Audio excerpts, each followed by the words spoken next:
ये टीएस सिंह देव हैं, छत्तीसगढ़ के स्वास्थ्य मंत्री। ये ट्वीट उनका 10 जनवरी 2021 का है, जिसमें वो ये कह रहे हैं कि we do not support the use of Covaxin in the vaccination process in Chhattisgarh for one simple reason: it is not safe to use any vaccine unless it has completed the recommended testing process with absolute authentication and success. ये छत्तीसगढ़ के स्वास्थ्य मंत्री देश के लोगों के अंदर भ्रम भर रहे थे, झूठ फैला रहे थे कि कोवैक्सीन जो है वो इस्तेमाल करना सेफ नहीं है क्योंकि अभी प्रक्रिया पूरी नहीं हुई। देखिए, एक बात तो मान के चलिए, कोई भी वैक्सीन बनने में वैसे तो दसियों साल लग जाते थे। आज की डेट में दुनिया में जितने वैक्सीन आए हैं वो कोई भी उस पूरी प्रक्रिया जो कि सालों साल की होती है उससे नहीं गुजरे, क्योंकि अभी नहीं आएगा बॉस तो फिर बचेंगे नहीं वो वैक्सीन लेने के लिए 10 साल बाद तक। तो भारत में भारत के वैज्ञानिकों ने जो कोवैक्सीन बनाई, जिसको देश के वैज्ञानिकों ने परखने के बाद कहा कि हाँ ठीक है इसका इस्तेमाल कीजिए, उस पर भ्रम फैलाने की शुरुआत कहां से हुई? छत्तीसगढ़ के कांग्रेसी नेता, वहां के मंत्री के खुद के कहने से। तो भ्रम फैलाना शुरू हुआ और उसके बाद आगे देखिए, इन्होंने जनवरी में ही नहीं, उसके बाद फरवरी में भी कहते रहे कि अरे वैक्सीन में जो वायल्स आए हैं, जो वैक्सीन डोज आई है उसमें एक्सपायरी डेट नहीं है। अरे बॉस, एक्सपायरी डेट क्या होता है? क्या ये 2015 की बनी हुई वैक्सीन होगी?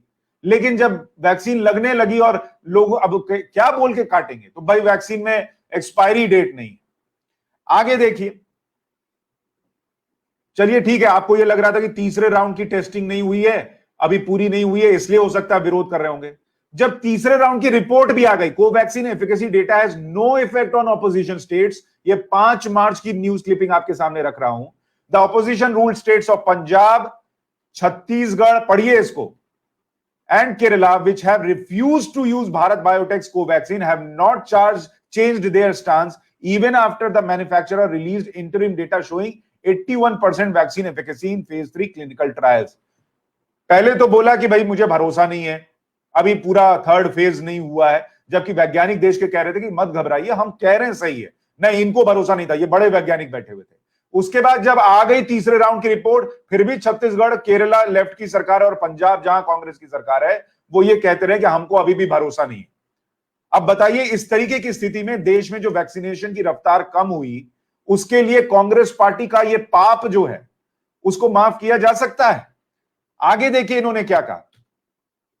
Punjab, which has witnessed a slow pace of immunization, has also not started using Covaxin. Apart from the pending phase 3 trial data for Covaxin, it has also cited availability of enough doses of Serum Institute of India's Covishield as reason for not using Covaxin. मतलब वो कह रहे हैं कि हमको Covaxin नहीं इस्तेमाल करनी है और हमारे पास कोविशील्ड बहुत पड़ी है, इसलिए इसकी जरूरत नहीं, इसको ले जा रहे। कोविशील्ड पड़ी है, कोवैक्सीन की रिपोर्ट आ सकी तो उसको और लोगों को लगाते ना बॉस। लेकिन इन लोगों को कोवैक्सीन से दिक्कत क्या थी कि भारत में बना हुआ था, और भारत में बना हुआ कोवैक्सीन लगाना उस वक्त शुरू कर देते तो मोदी का नाम हो जाता। इन लोगों की सोच नरेंद्र मोदी से आगे बढ़ ही नहीं पाती, और इसीलिए मैं कहता हूं कि सिर्फ नरेंद्र मोदी को कुर्सी से उतारने का हथियार मत बनिए, वरना ये पूरी लड़ाई कमजोर पड़ जाएगी। सोचिए इन लोगों ने क्या क्या किया है, कितने और लोगों को वैक्सीन लग सकती थी, कितनी और गति हो, कितनी जगह तो वैक्सीन बर्बाद हुआ क्योंकि इन्हीं सब भ्रम फैलाने की वजह से लोग वैक्सीनेशन के लिए आए नहीं। ये किया है इन लोगों ने।